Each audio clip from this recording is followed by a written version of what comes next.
تا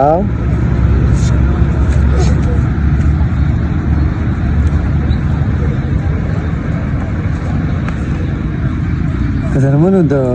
بچپن څومره ښایسته وختونه دا ماشوم راته راغی د برسین یونیورسټۍ مخې د بریګراونډ کې ناست وم چې ما ته جهاز جوړ کړم دا جهاز مې ورله جوړ کړو اوس دې ځانه دا دوزي او پوره ځان یې پایلټ جوړ کړی دی دا ورته وګورئ او بس په خپله دنیا کې دی د هر څه نه بې خبره دی دلته نوزوله زرمنو دی دلته ماسکونه خرڅي دی د ښار دی او وایي چې والد صاحب مې دلته دغه کې فلټر واټر چې کوم اوبه دي هغه دښتي هغه خلکو ته سپلای کي او دی دلته په دې ځای کې ماسکونه خرڅي نو ما ته یې وویل چې یاره ماسکونه بدله درکړم یو بدله ماسک درکړم یا بدله 10 روپۍ درکړم خو ما له جهاز جوړ کړم او بس بالکل د دنیا د دې نه خبره را روان دی دی خوا راشه دلته ودرېږه په دې ځای ودرېږه لرې به نه ځې ستا نه څه نوم دی حسیب به د کوم ځای یاره زه پېښور یم د دې جازونو بدل کې اوس ماله څه راکړی ته خپله ووایه 10 روپۍ راکړی او که یو ماسک راکړی زه 10 روپۍ درکړم د کوم ځای کې نه دلته راځي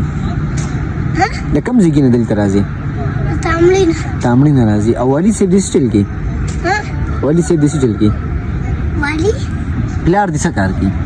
اوبه خرڅوي یاره دا راته ووایه که نه ته دلته وایه زه ټول پښتانه ملګري کړم او بیا به خلکو پسې ځې وایي ما له جهازونه جوړ کړه څوک تله ډېر جهازونه جوړوي پښتانه که پنجابیان پښتانه څوک ډېر خوښ دي پښتانه او چې څوک درته قارېږي نو بیا ورته څه وایي هغوی ته کنځلې ډېر کانفیډنټ دی ډېر کیوټ ماشوم دی یار حسیبه نعت تلې درځي نه ګانه درځي نه ټپه درځي څه درځي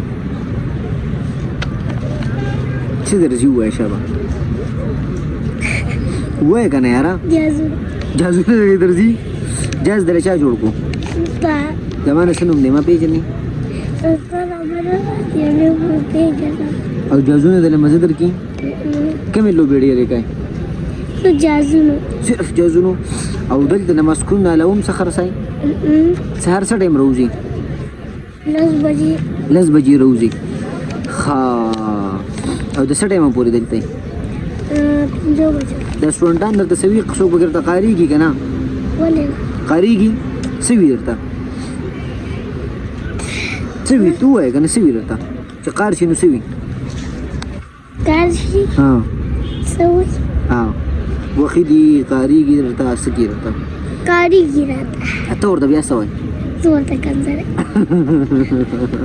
او څو وروڼه یې څو وروڼه یې زه وروڼه یې 2 خویندې ښه او کلي ته پکې ځې سبق ولې نه وایي زما فارمبې نشته ستا فارمبې نشته ښه او چې فارمبې دې نه نو دلته ته بیا سکول کې سبق نه شوی نه ښه بغیر فارمبې نه ورکې اډمیشن و نه ښه قدر مړه بس که بس دی ستړی شوې مړه لږې خبرې وکړو دا خلک په دې ویني او خپلو کالي پسې ورځم ورشه ورځه شابه ورځه بس هغه ما ته وکتل څه راته وښیم